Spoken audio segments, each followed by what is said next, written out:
because I want you to be in his presence, to Psalms 17 and 15. Psalms 17 and 15. His daily Bible study, worship, meditation, and prayer are the cornerstones of your deliverance. That's how you get delivered. It's just like you take your vitamins every day, A, B, C, and D, you pop them in there. These are your vitamins in the Word that strengthens your inner man, that it can control your outer man. 17 and 15, let me read it to you. Because I am righteous, I will see you. When I awake, I will see your face. I will see you face to face and be satisfied. That means when I get up in the morning or even during the night, because I'm righteous, I'm still going to be in his presence.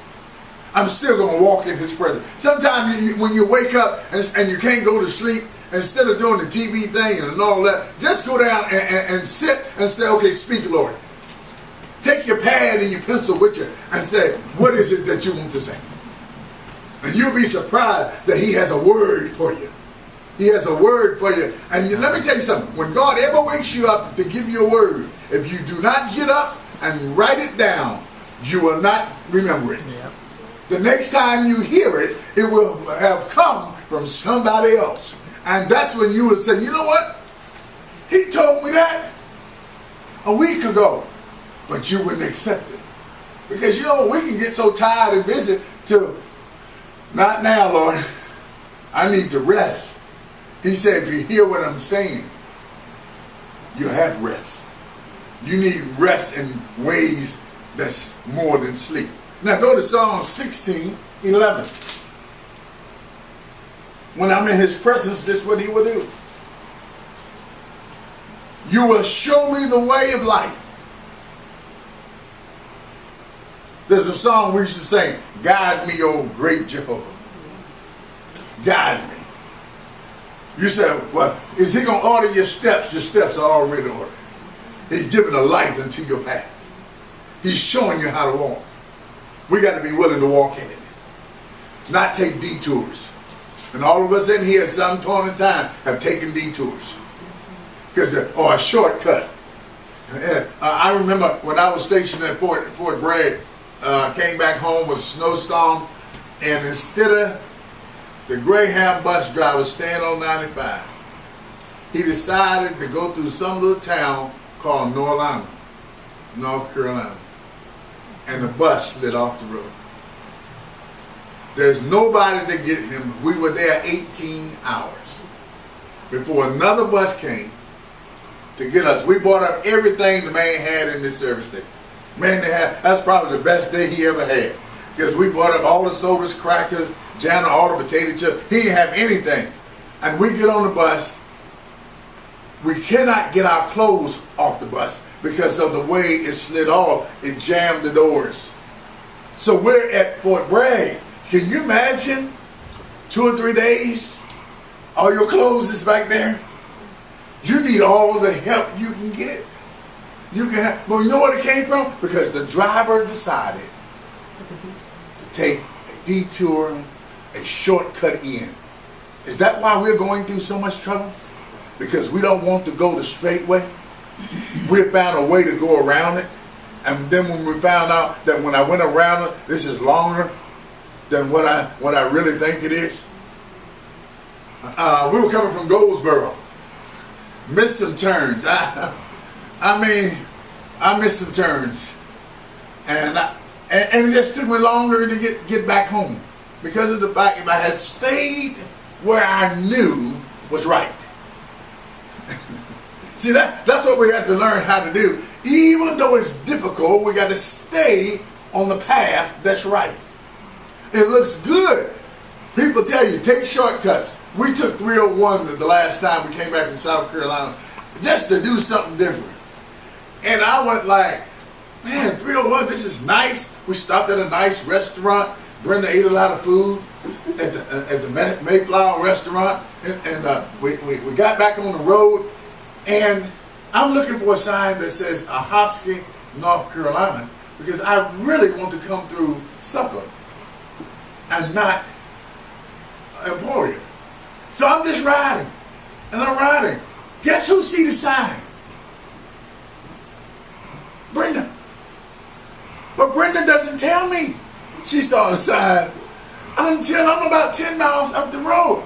And I said, I haven't seen the sign say Hoskia yet. I seen Halifax. She said, oh yeah, that was back there.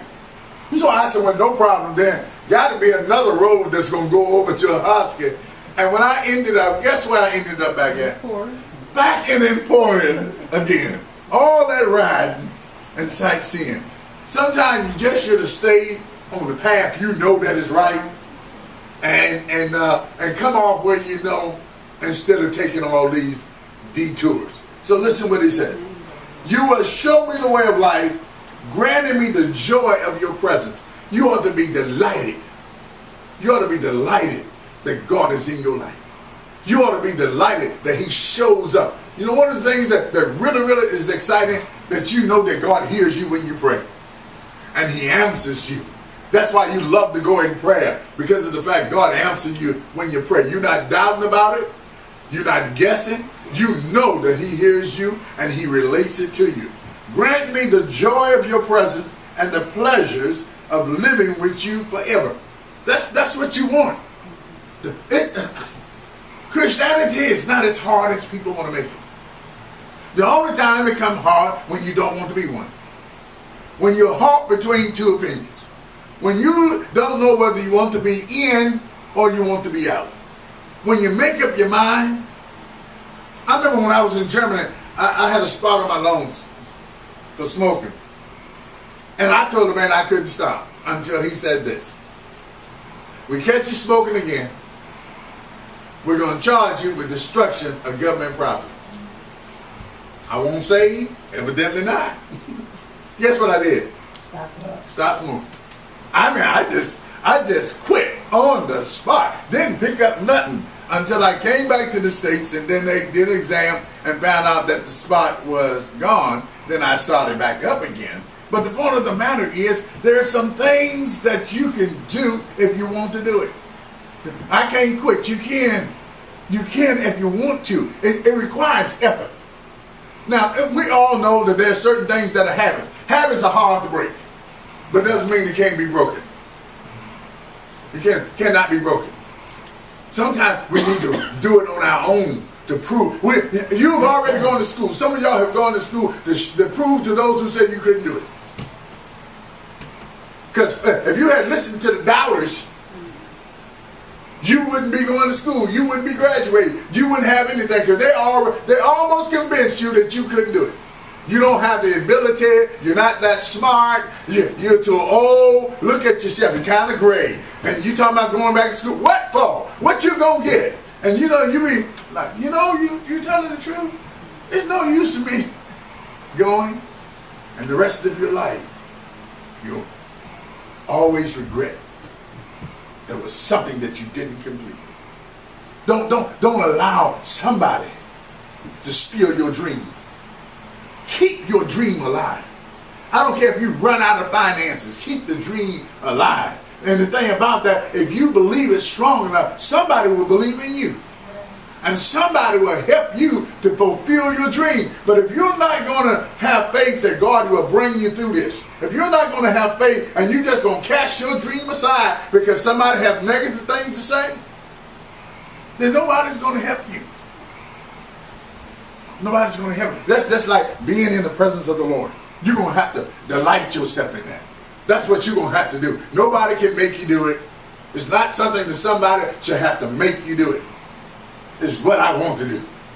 This is me. You know what you have to tell people? This is me now. Well, I don't like you like that. Well, I'm sorry. I'm sorry, because of the fact this is my life. I find pleasure in serving the Lord.